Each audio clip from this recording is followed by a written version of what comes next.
Okay, so it's definitely not clickbait. If you did not see the first video, go back, watch it.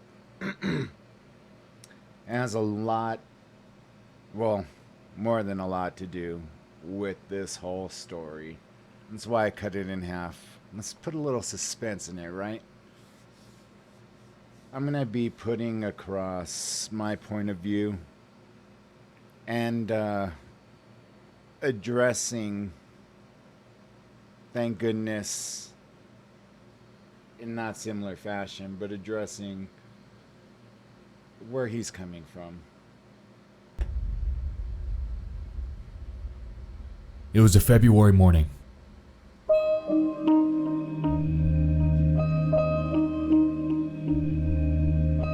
I was just waking up, sand still in my eyes, and I reached over to check my phone. Among everything else, I noticed I had a few Facebook comments. I opened them up to see what they're about, and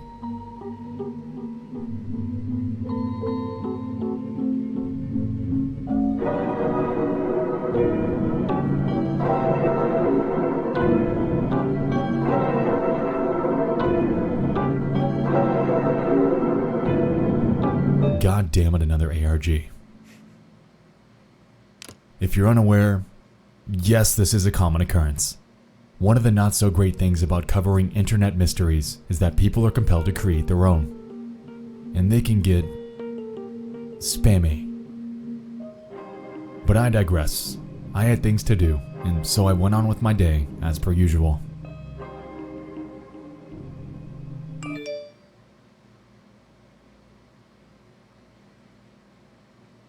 Again.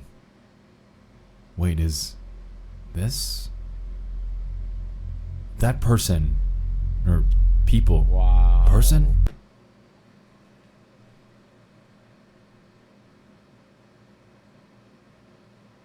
And stalk me.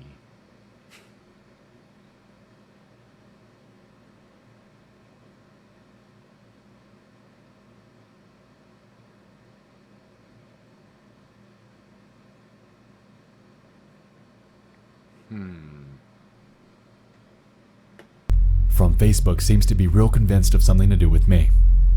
The thing about the internets, and what's really getting to me about this, is the fact that when someone like this comes out with such loaded and heavy-handed claims, people are inclined to question it. And some, even if it's just one person, would be inclined to believe it. This is how rumor starts, and I'm not about to be... Please just tell me what this lady is claiming about you and that Expo YT and that lovely lame bug. And all the other isn't true about the Reddit stuff. Really confuses me and hurts my heart. I thought you were the good guys. Still hope you are. Love you guys.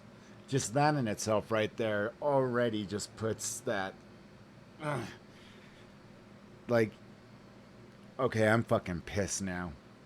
When you're loyal subscribers, especially when you have as many people following you as he does, are asking you, like, is this true? Oh my God. And then having to reply. See, that's where trolls and haters really think that they get the best of you. Because now you're making quote unquote excuses. And to anybody else, that's excuses. What do you do when you get interrogated? Until you give them, you could say a million no's. And all it takes is one yes, and you're done. But the moment that you say you don't want to talk about it, you want a lawyer? Oh, yeah, he's definitely keeping something away. He's guilty. But if you talk about it, oh, well, now we're going to get the truth out of him. So either way, you're fucked. You address it. You know, hopefully your loyal followers who have been following you for years and have known that you have never remotely came close to saying anything that would be construed to be just repulsive. And someone comes out and starts with some off the wall bullshit, and now you're getting questioned. All it takes is that one type of individual. Blamed for something I didn't do.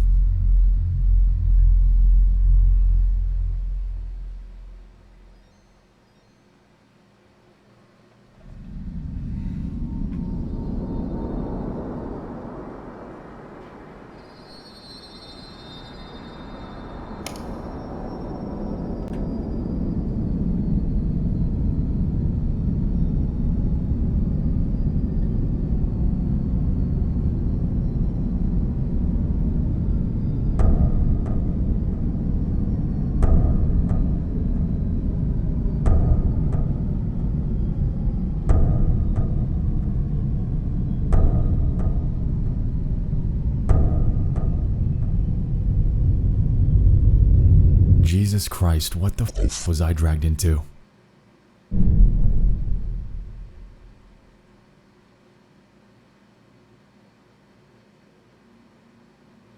It appears that this is all stemming from one Reddit post about a website named Rabbit that was made to my subreddits. I'm not entirely sure why something so simple could cause such a wildfire for someone, but hell, at this point I hardly even know what Rabbit is, and this post wasn't even made by me. I'll just give it some time. I just want this to go away. I don't need something like this wrecking my headspace.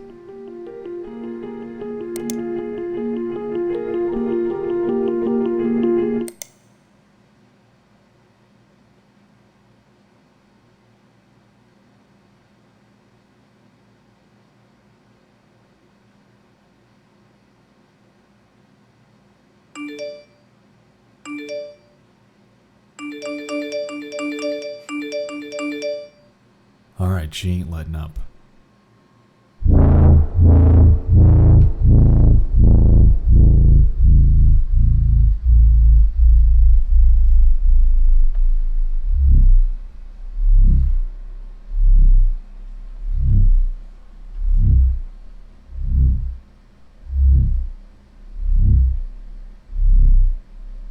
Wow.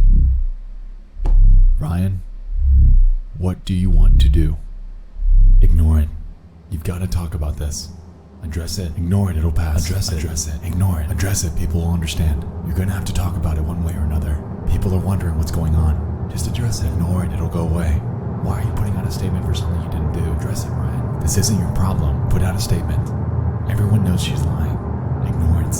Address it. Ignore it. Just address it. Just do it.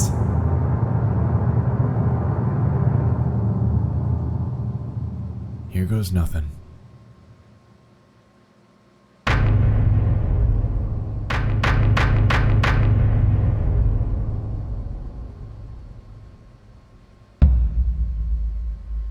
Here we go.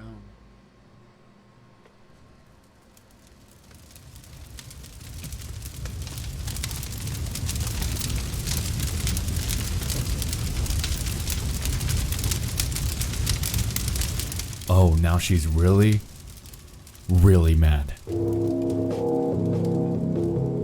From here on, I became target number one, and the next 24 hours were nothing short of a hellish nightmare. Every single person that I publicly interacted with online became added to her growing list of targets that she openly touted on her many subreddits. Scrolling through them is a nonsensical word salad nightmare filled with tweets, my face, connections to rabbits, and even threats. Yeah, for a while there it got personal. Too personal. You won this one, Amanda. You won this one.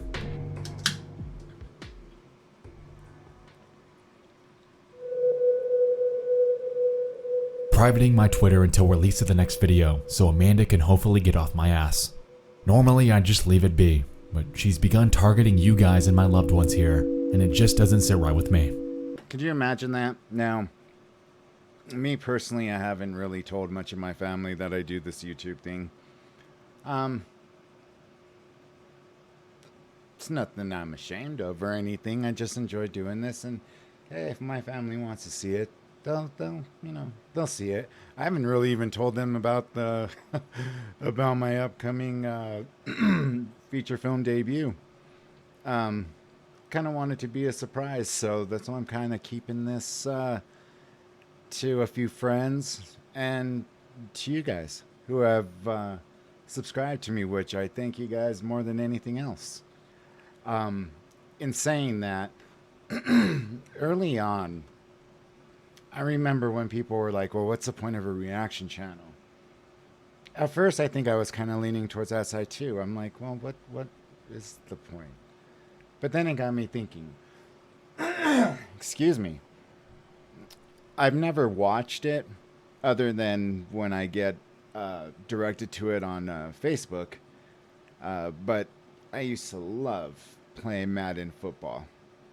Second year the PS3 was out, I was number 2 in the nation in Madden on that year. I can't recall the year, but I was number 2 on PlayStation Network. If Twitch was out back then, maybe it was, but I just wasn't aware of it. Oh my goodness. I heard those guys make a lot of money.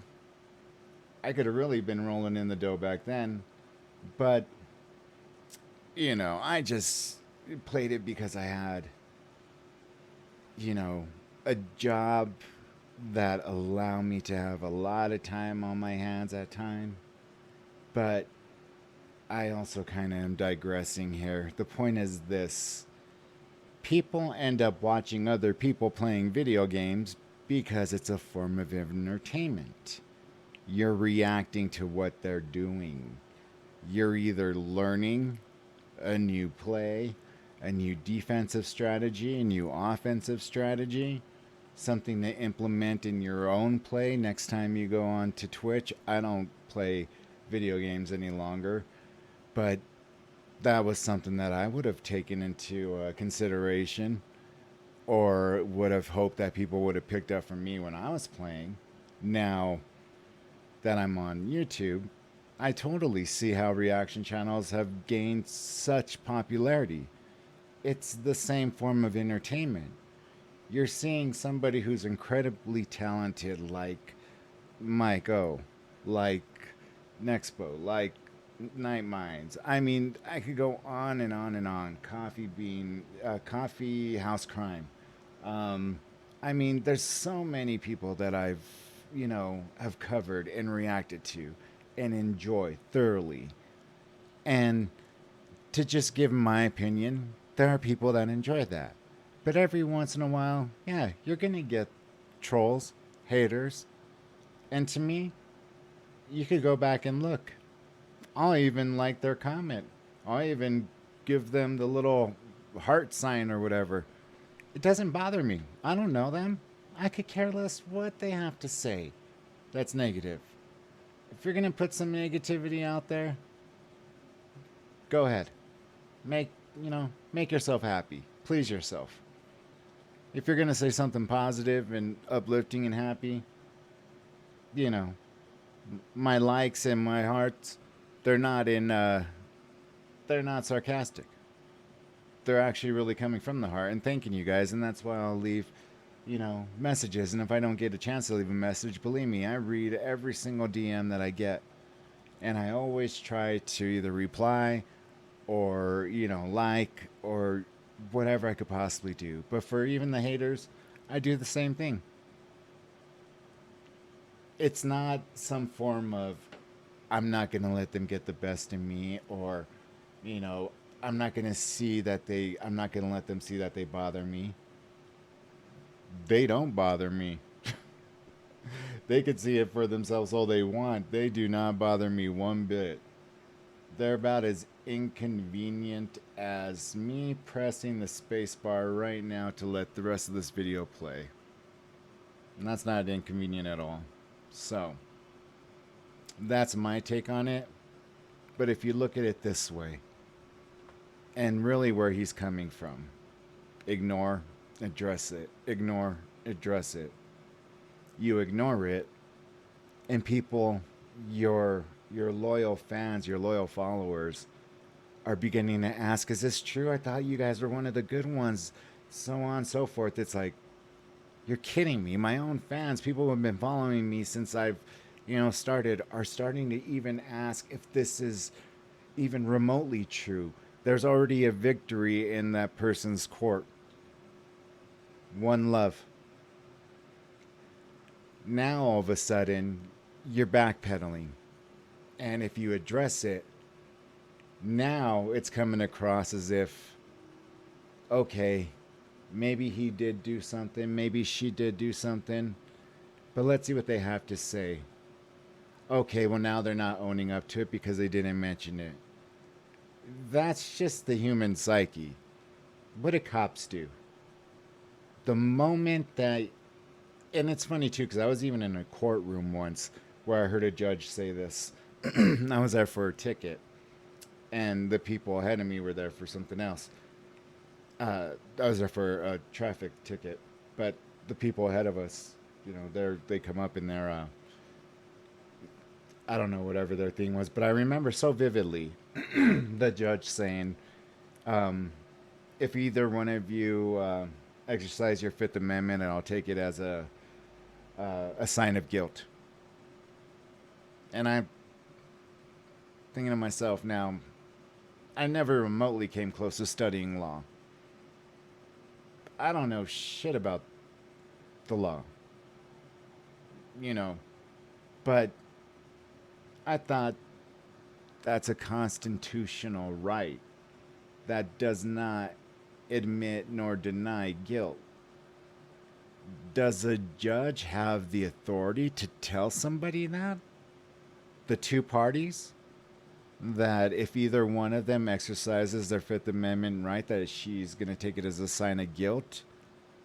Can a judge do that? I'm really curious, and if you guys watch this video and ever decide to comment on anything, let me know, because I've always been curious about that ever since I heard that, and that was like maybe 2-3 years ago. But the point is this: when you don't say anything, and right away cops say they bust you for a crime or whatever, oh, I want a lawyer. Oh yeah, he's definitely holding back something, or she's definitely holding back something. They want to speak to a lawyer right away. Okay. Then, okay, yeah, I'll talk to you guys. You can tell them a million no's in every which way. You're still a liar. Oh, if you tell us, the truth right now, we could definitely help you. Well, thank God I'm never going to find myself in a position of where, I'm going to be accused of something heinous like a murder or whatever. Knock on wood, because nobody ever plans to be in that position. But, everything short of, no one killing somebody that I, like family or something or whatever like that, revenge plot, I don't know. I'll edit this part out, but the moment that the cops tell you, we'll do everything in our power to help you, if you just are honest with us, I would look at them. There isn't jack shit that you can do within your authority to help anybody. It's not your decision. I do know this much about the law, is that the DA makes the decision. The judge will then make that decision, not you. You can advise and say, okay, well, they did this, but then I could guarantee in the report, just because I said, I don't know shit about law, but I did have, like I said, a former best friend whose father was very high up, within the police department. And I do know this much, is that they can make you every promise in the world, but it's not up to them. And you know what? They'll make sure to say, oh, it took at least 3 hours for them to finally say this. So, regardless if you said it or not, it's still going to come out bad. This stuff started about a month ago out of nowhere, and to be clear, I have no idea who she is. I've never used Rabbits, nor do I have any intention on making a video on her. I just want this mess to stop. Unfortunately, others that have been harassed have reported her, but the authorities basically say they can't do anything about it. It should also be noted that she began archiving my followers on r/StopRabbits news sites if you sort by new. It's an unfortunate situation all around, and I truly hope she gets help for this.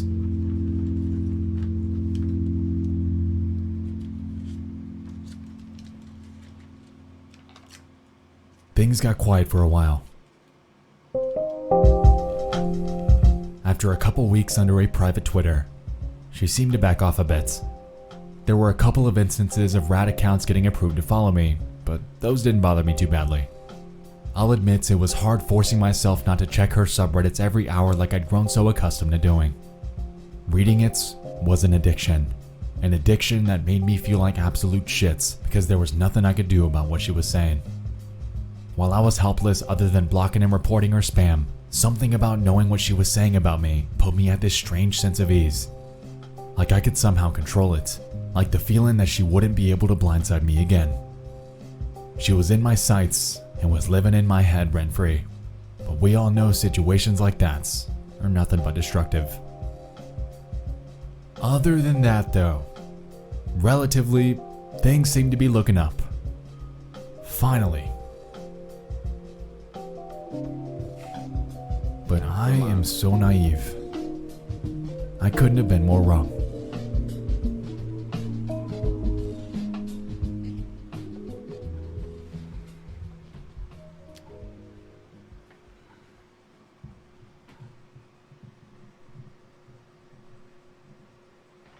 You're talking about the That Chapter video? Yes. So that was really pretty hard on me, honestly, just because, as you know, that was pretty soon into my start with this whole YouTube thing. Okay. Did you guys catch that?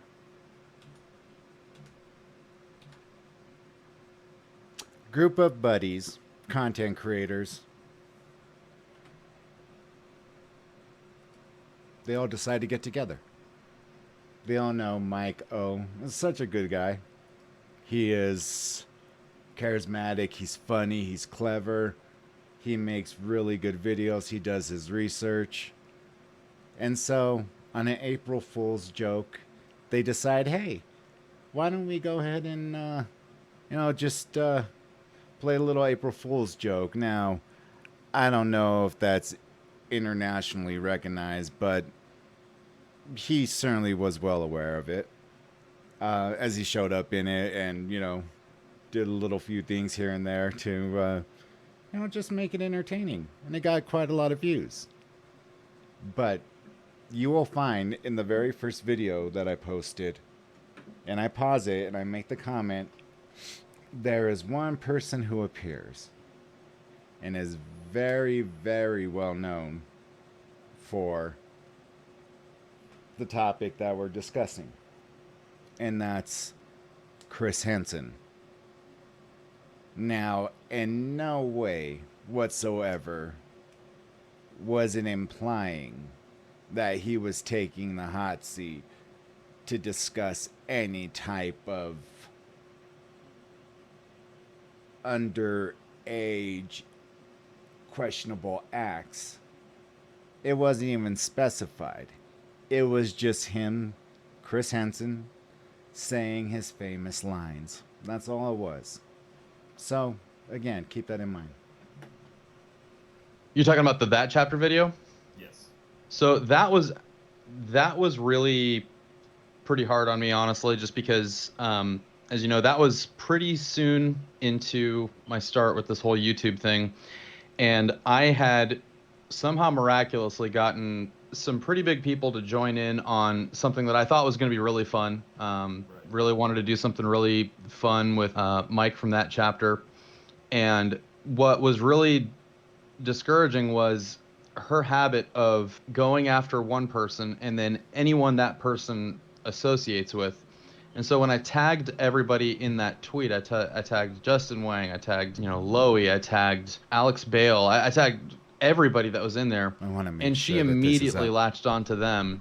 And right after that, she became pretty relentless, just as she had been with you and I, on them. And so it felt really awful because one of the things that you and I have talked about was that this has created a really awkward situation where we're kind of limited in who we can interact with publicly, specifically because of this one sole person who comes after us and anyone that we are friends with, which has kind of isolated us from a group of friends that we hold near and dear.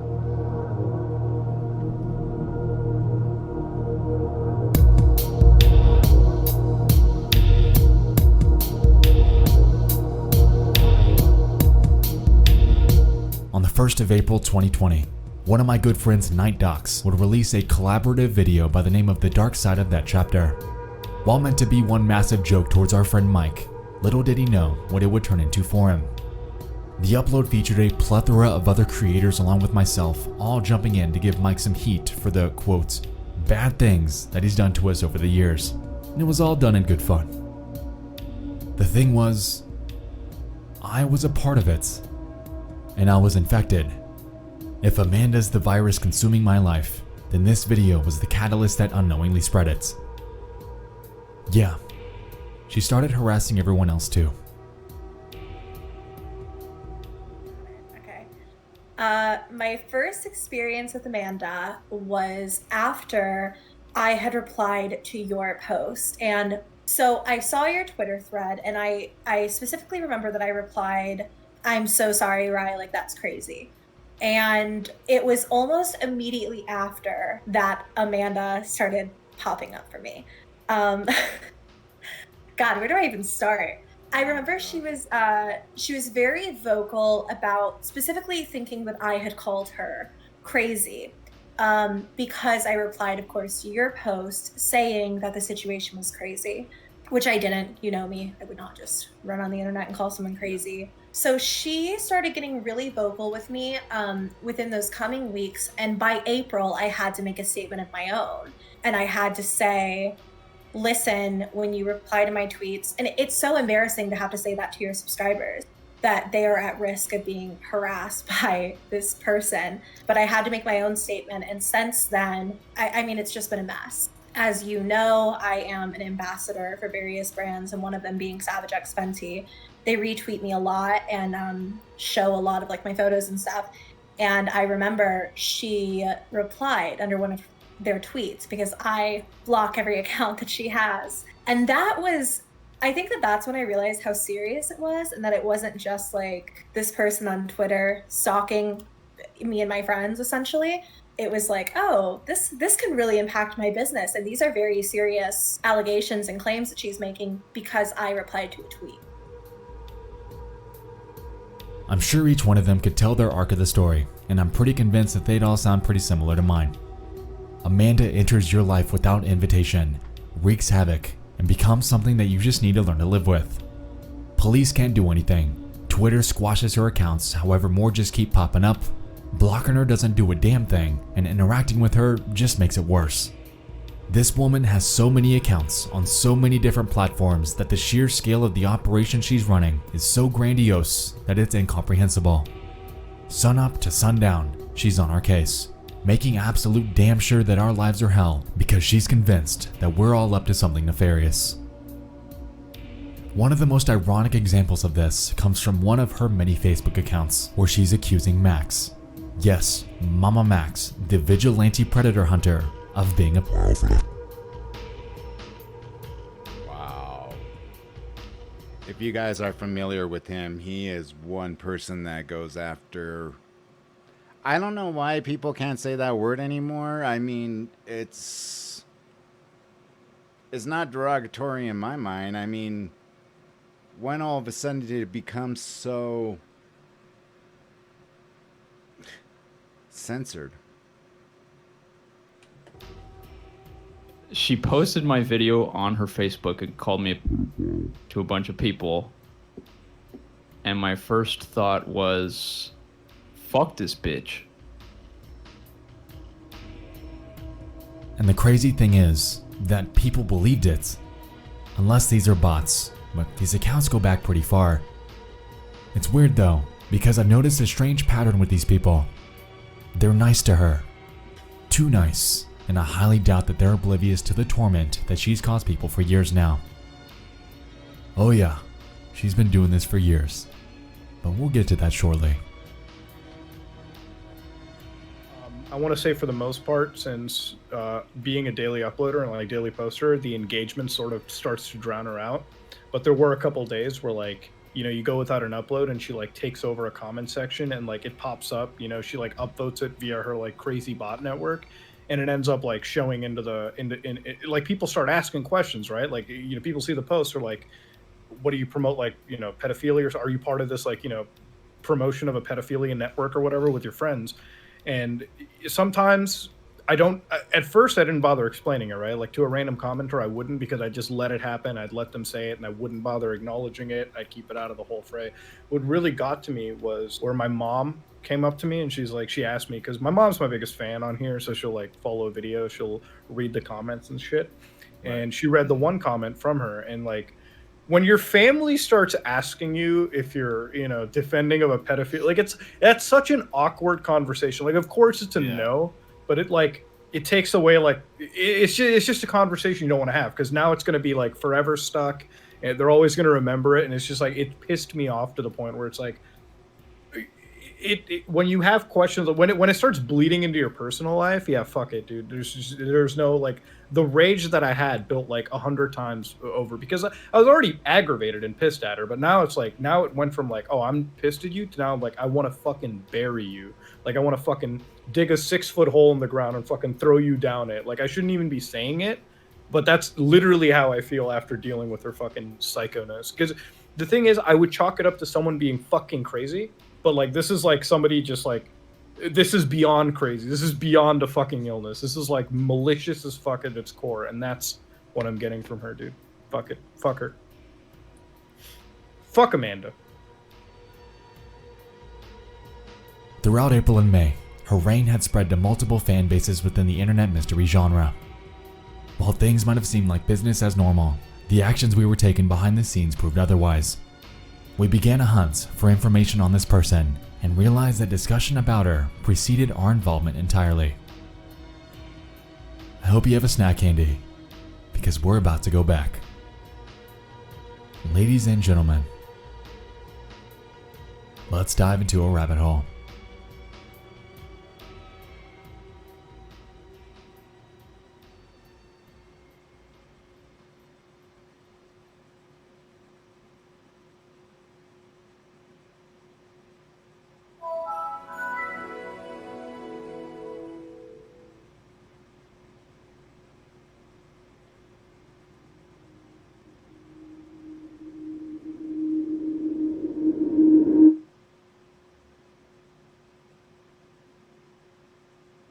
It began with the advent of YouTube. The year was 2006. A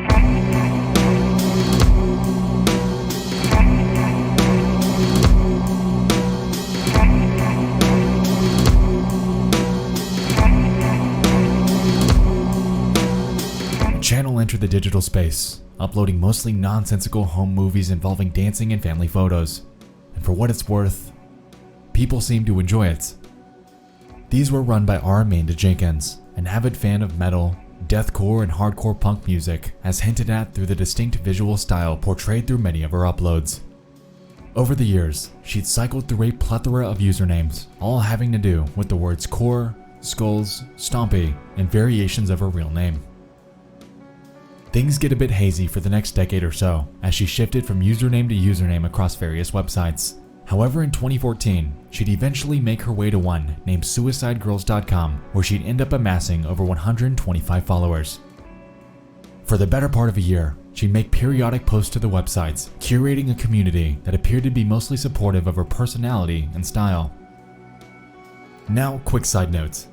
Remember how I mentioned that there are people on her Facebook that support her, even today, that have to have knowledge of her constant online harassment towards all of us?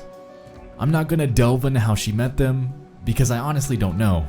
But as we proceed, just let the idea of those people marinate in your mind.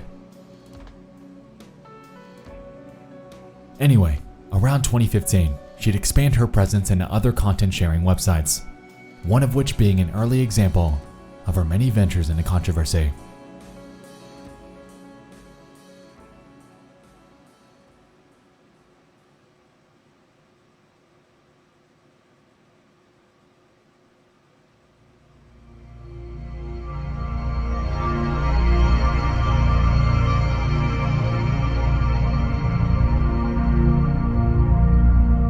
was around this time when we began to observe the early stages of the structure and vernacular that she'd use to harass her many online victims. Interestingly enough, here it was directed at a website by the name of UCandy, an explicit content sharing domain that Amanda seems to have once frequented. The social structure of the website seemed to be based on a 5-star system, where models would be rated based on the content and interaction that they provided their fans. This would, however, prove to serve as the foundation of Amanda's controversial tirade against them, as she was increasingly convinced that there was some sort of conspiracy against her. Today, the website's gone out of business due to a lack of funds. However, remnants discussing it are still online. Googling UCandy interestingly spits out a screenshot from a website directing us to Amanda's predicament against them. This is only on the 3rd row of the very first page of results, lending perspective into the actual online damage that this woman's able to do whenever she's pursuing someone on the internet. Her website, fittingly, is simply titled UCandy Truth and serves as a screenshot-filled blogspot page of various DMs that she's compiled about her. Honestly, the post titles really tell you all you need to know here. Allowing models to act like fools.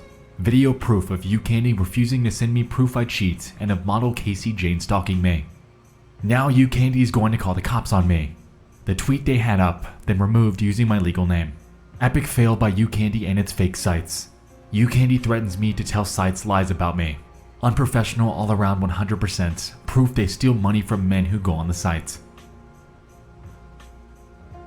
Now the actual turn of events that led up to this are unclear. However, considering her present-day track record in regards to online drama, I'm led to believe that she formulated the situation around herself, curated a predicament about her being owed something, and ran with it in full force.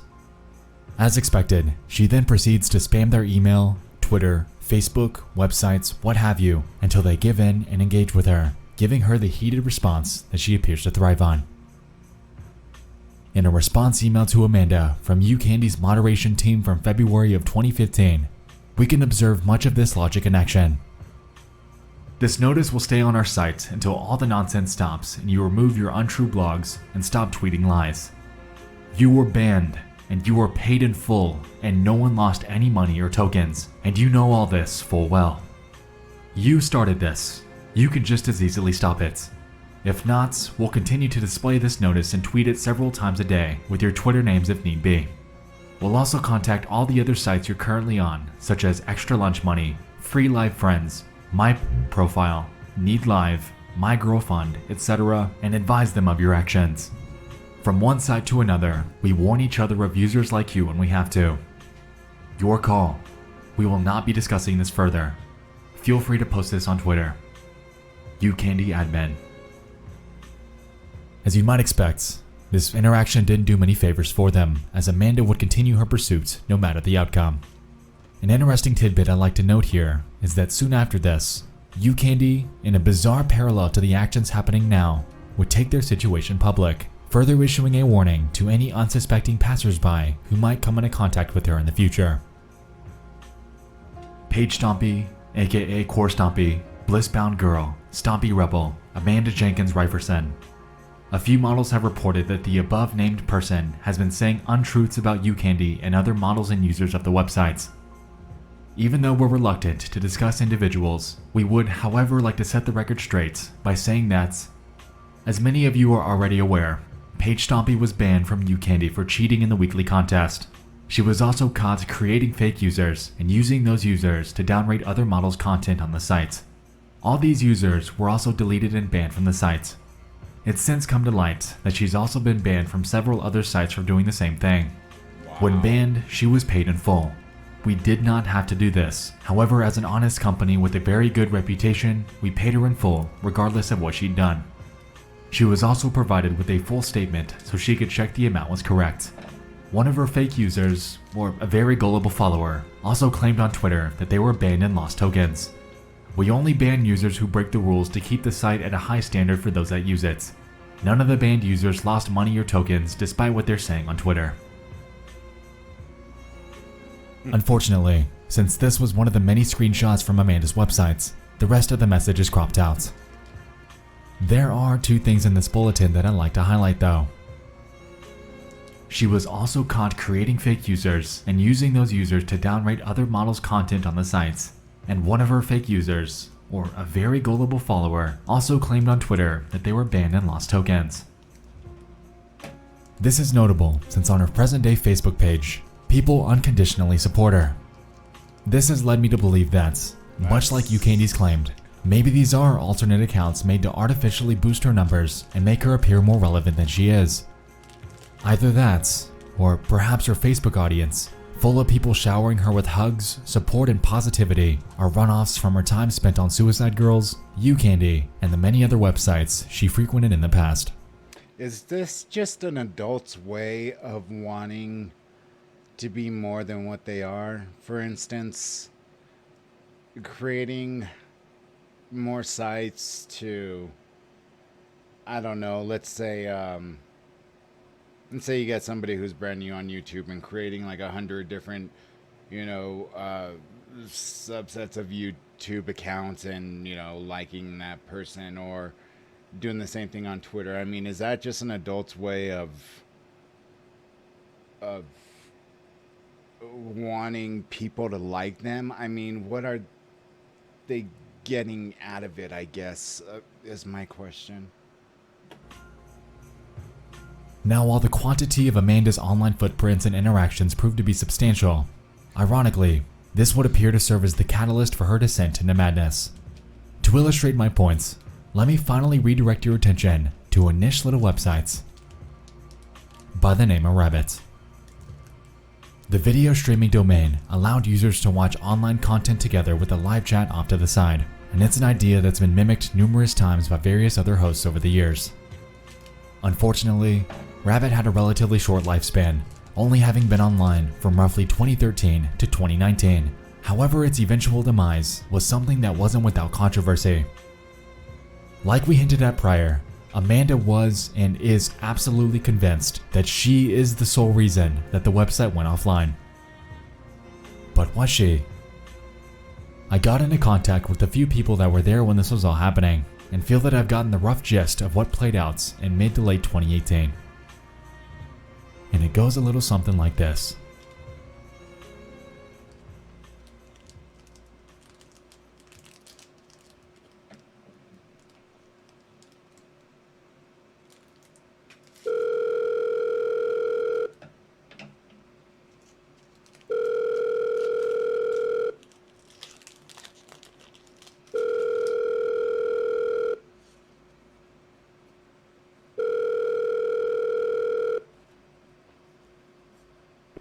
Oh, hi, this is of course, I'm just calling since you've been harassing me on Twitter, kind of like Rabbit did, and I just wanted to call and let you know I got your number, and if you guys continue to stalk me and post bullshit, I'm going to have you shut down like I did Rabbit.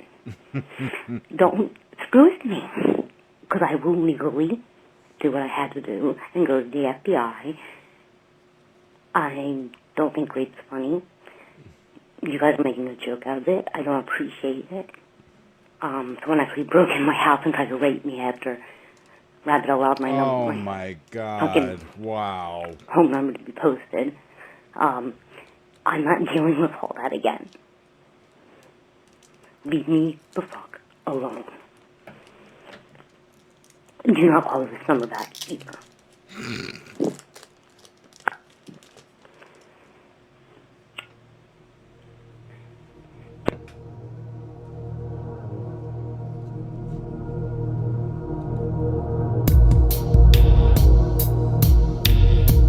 In 2018, Amanda Jenkins eventually stumbled her way to Rabbit, where both her and her child would watch videos in their spare time. Over the course of the next few months, Amanda's son, who we'll call Tyler, seemed to enjoy joining a particular user's room named O'Chris, who primarily hosted late-night cartoons and Gordon Ramsay cooking shows. It was noted by some that O'Chris was a father and would allow children to watch his streams with him. After eventually discovering that Tyler was a regular of O'Chris's Rabbit room, she began targeting and accusing him of being a pedophile. As you might expect, this wasn't pretty, as every single waking moment of Amanda's day was dedicated to ensuring that his online interactions were nothing short of miserable. However, it didn't quite go to plan, as Ochris retaliated in full force, beginning his deep dive into her online past. Once he discovered her previous profiles on various campsites, along with her track record of sustained online harassment, he took it public in hopes of discounting her entirely. Pivoting to Reddit. In December of 2018, discussions surrounding the Ochris situation would ramp up on r/Rabbit Reddit, prompting responses from him. One example comes from a user named KingDude6889. On the 5th of that month, he'd proceed to ask the following. Quick question about a trend in this Reddit. Who is Ochris? A user named The One and Only True Me quickly responded, saying, Ochris is a guy who basically streams 24/7 on Reddit with the mic and camera on. The person who is spamming the links is constantly harassing him. Comet 0707 also chimed in. Your guess is as good as mine, but from what I'm seeing as an outsider of the drama is this chick CoreStompy claims Ochris is stalking her and harassing her. She's making a bunch of accounts to flood his rooms and such, claiming he's a pedo. I did some research that this isn't the first time a CoreStompy has claimed others as pedos. It's pretty crazy seeing this out of nowhere drama. By this point, discussion about Amanda had rapidly ramped up and knowledge about her was spreading like wildfire. The fact that she was at her peak, endlessly spamming an under-moderated subreddit about her vendetta against one user, combined with the frustration of others having their feeds clogged, it's safe to say that the community was on a considerably divisive track.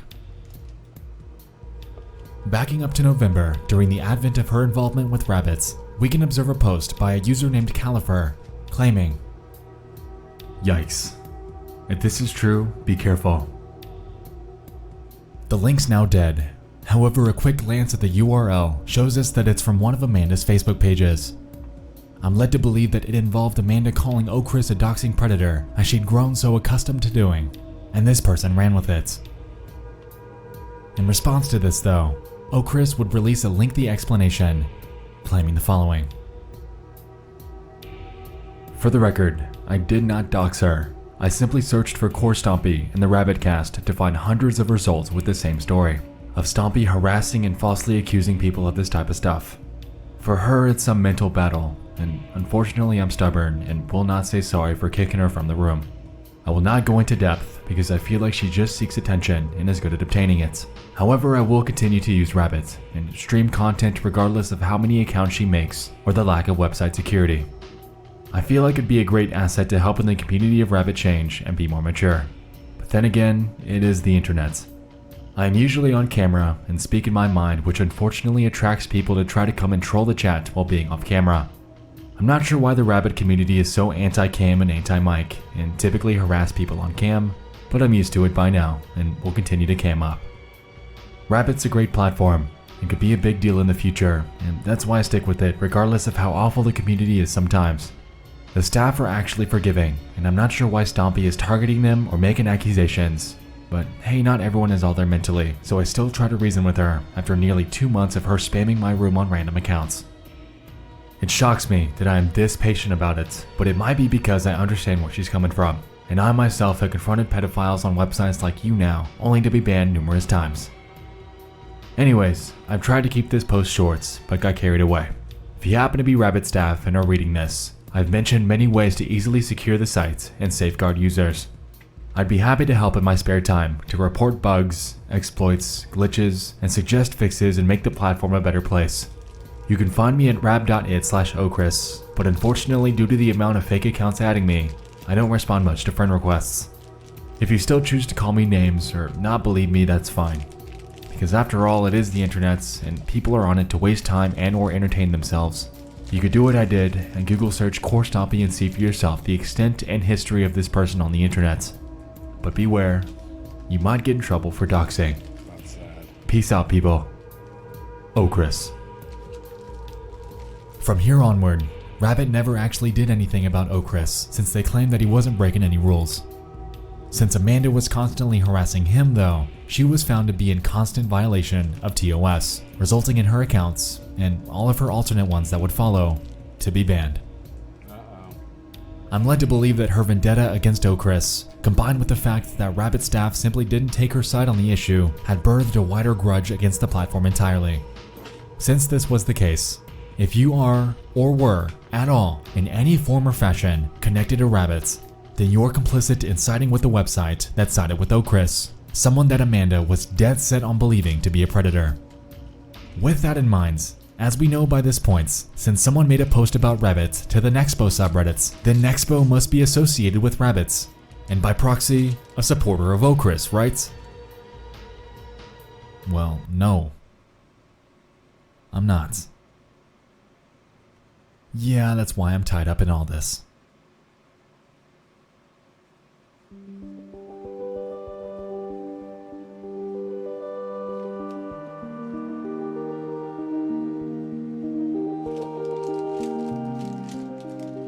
What about her prior targets though? Like I said earlier, I got into contact with a few users that were there at the time, including one of her longtime victims, Comet0707. Unfortunately, she's been dealing with Amanda's harassment for years now, and it even dates back to when she was a minor herself. For the longest time, it's been so hard for me to talk to people or even get this off my chest because nobody knows what to do about it. You don't want to be involved with the shit I've seen. You don't want any part. You're worried about the police coming at your door and being like, oh, you're in possession of things. And I'm not though. I was sent things. I deleted it. I don't want it. And I'm just happy to finally have a voice out there to sort of tie everything in and be like, this has been happening for over a year now, and she's still out there. She's still tagging me in Twitter posts. She's still coming after me. There's still so much damage, in my Discord servers, on the Reddits I now control. There's still so much. There's still people asking for what happened, the full story, and I don't think I could ever give the full story because, like I said, it's a year's worth of harassment and breakdowns and spending endless nights being paranoid that she's going to totally just ruin whatever existence I have online.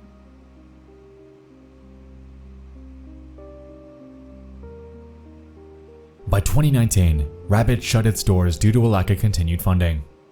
Comet and Slender Snake would continue running the official Rabbit subreddits in hopes of keeping the community alive and connected. However, it came at a cost. After hearing about what Amanda did to her, myself, NightDocs, and all the other YouTubers that were dealing with her had realized that this had far outgrown online harassment and bullying. Amanda distributed to a minor, and action needed to be taken as soon as possible. We reached out to a private investigator, her internet service provider, a lawyer, and NightDocs and Comets even contacted the FBI for a report. Yeah, they're not gonna do anything.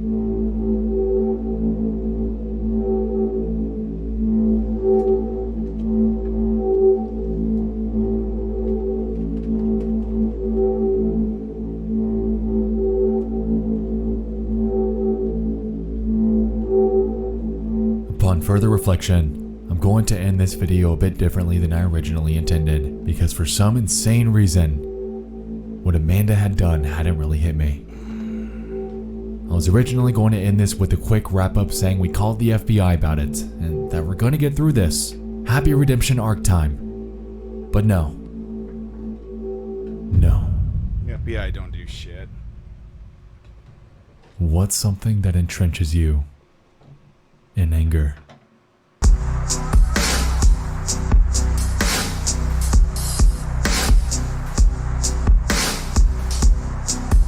It's going to sound weird saying this, but I don't doubt the idea that Amanda found her on Rabbit. It's repulsive that her method of getting the word out is harassing and sending it to people while grouping them in with actual online predators, and even more so that she subjected what she believed to be a minor to that.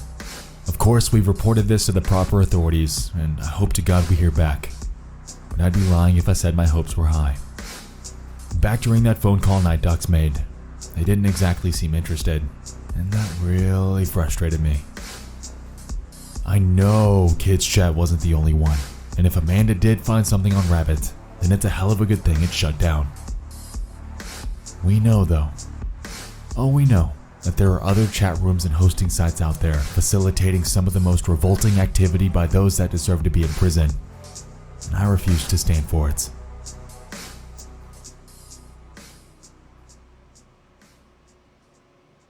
So to you, Amanda Jenkins, I want you to know this. You will no longer affect me. You will no longer affect my friends, and you will no longer affect anyone that interacts with me. You've absolutely decimated an already shit year with your constant antics. But you know what? The bright side here is that you've lit a fire under my ass to do the job that you've been consistently failing at. So thank you for opening my eyes. We'll take it from here. The right way.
Are you fucking kidding?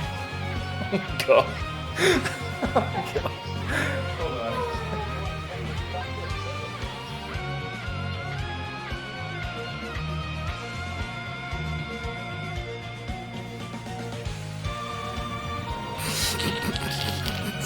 Should you like sitcom style or like?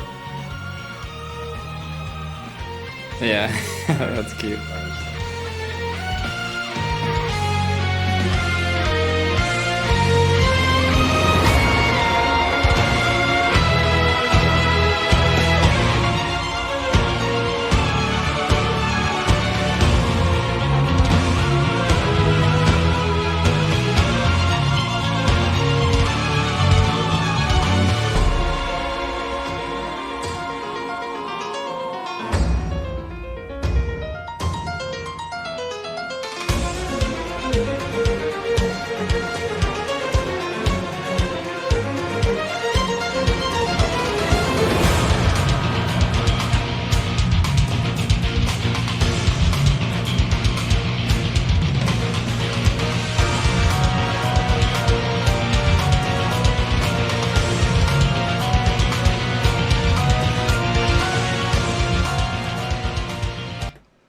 So, what did I learn from all this? Well, a couple things. One person can really cause a lot of damage to someone's, well, lack of better words, I mean, somebody could really cause a lot of damage to someone's reputation no matter how long that they've been in the game. You know, it shocked me, and you know what? I didn't even put two and two together till just now. Last week, and I had seen it advertised so many times, and believe me, I was the biggest Dave Chappelle fan. And of course, I remember the Rick James. I remember, the Prince skit. I even remember the R. Kelly, I'm gonna pee on you. Yes, I will. You know I will. And ignorantly, I thought he was just joking around. I didn't know that was, at the time an alleged incident. At the time an alleged, I'm saying. Then I decided, you know what? I always see it popping up on Netflix, as a recommended, documentary to watch, and I love documentaries. Let me give it a shot. Man, oh man, that, I don't like to gossip unless somebody is absolutely convicted, and he had some very good lawyers to get him off the very first case. What was it? I don't know if he was in possession or something along those lines. But then to have, and this is my question too, if there's any law students or anybody who knows the law very well, please tell me. I know when it comes to murder, there's no statutes of limitation. But I thought every other crime there was a statutes of limitation. I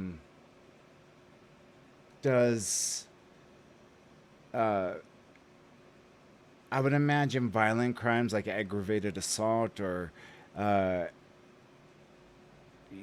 falling under pedophilia, grooming younger women. Jeffrey Epstein all over again, just with R. Kelly. Shockingly, and I don't know if it's completely done, but having worked in the entertainment industry and having been, most of our dealings were down in Atlanta. I know he was Northeast Chicago, Illinois.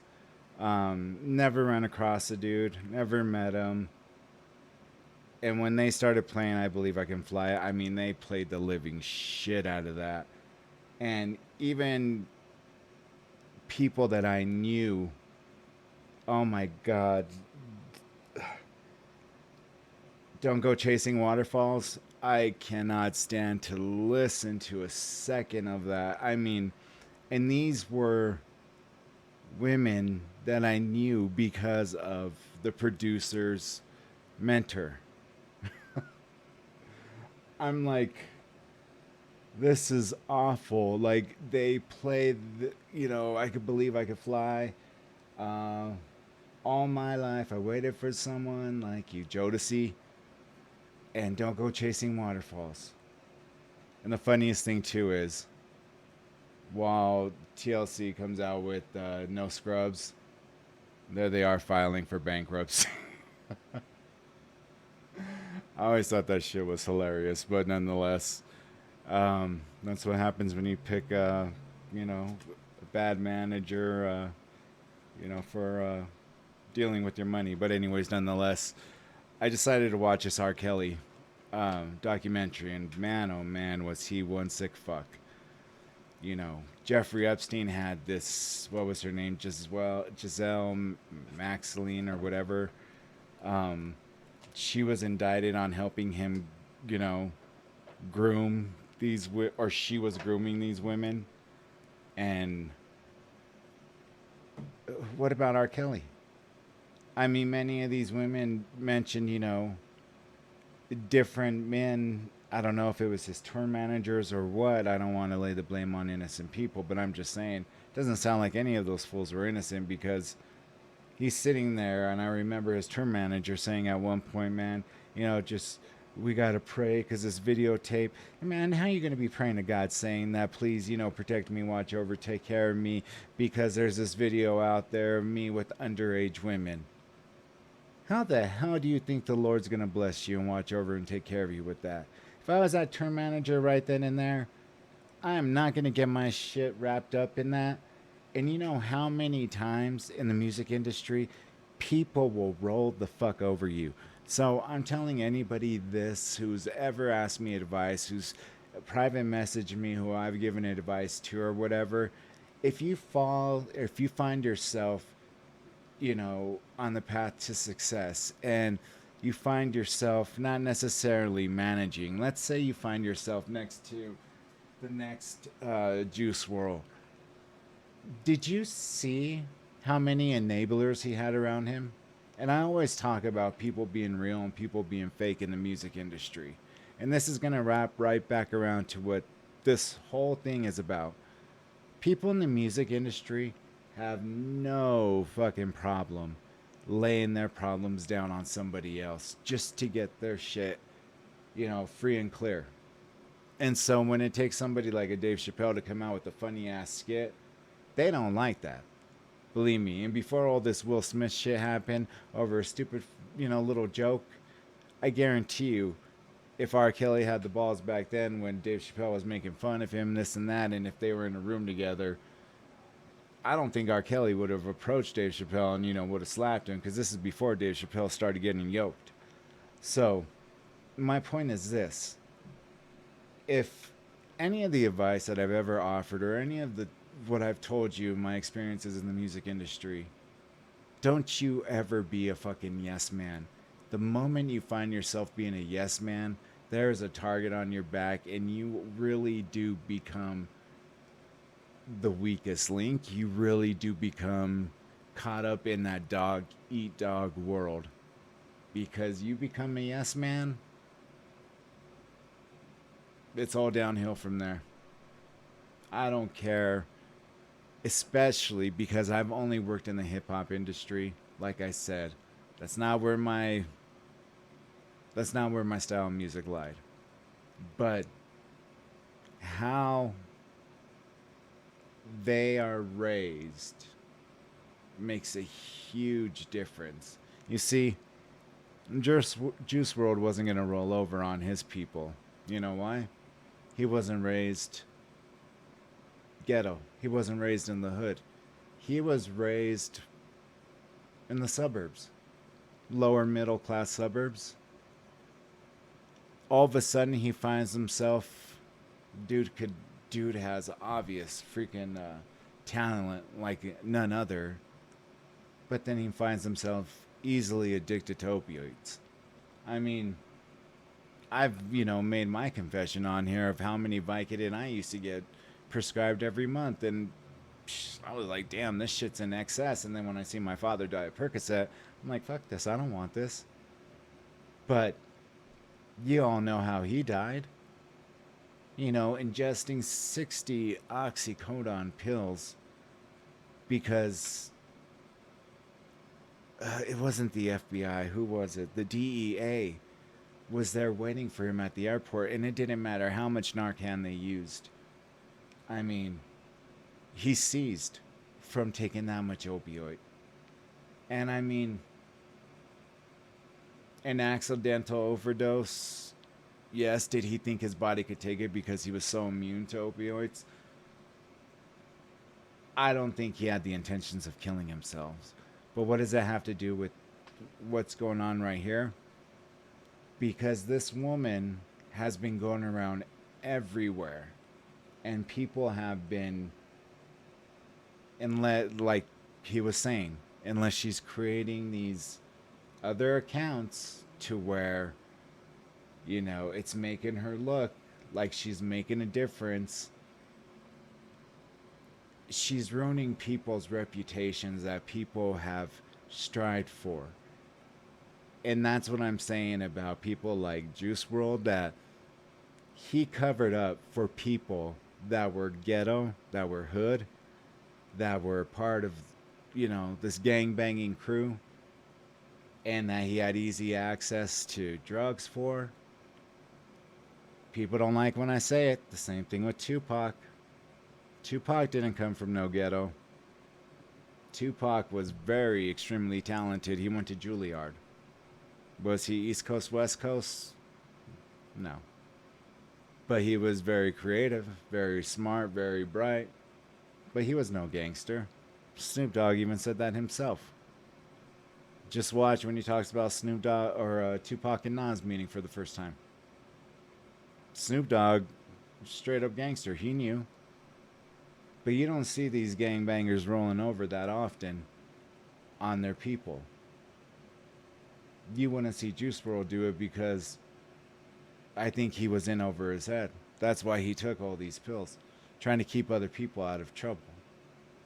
I don't know why he would protect them, but again, I could also look at it as not being a snitch.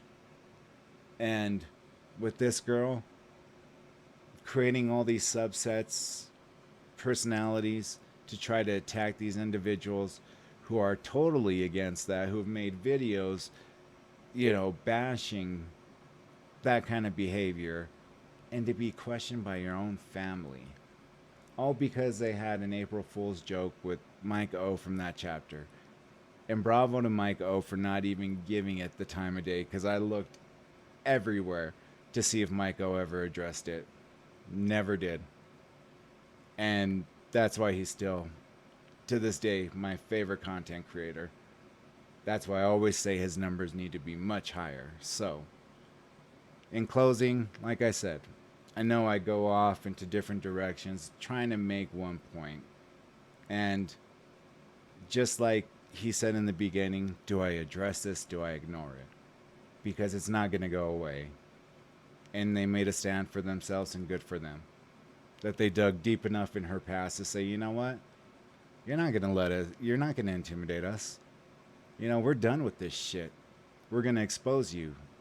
And I'm glad they did. So, thank you guys for watching. Like I said, I'm going to post this and make sure to say, hey, look, this ain't clickbait. So, yeah.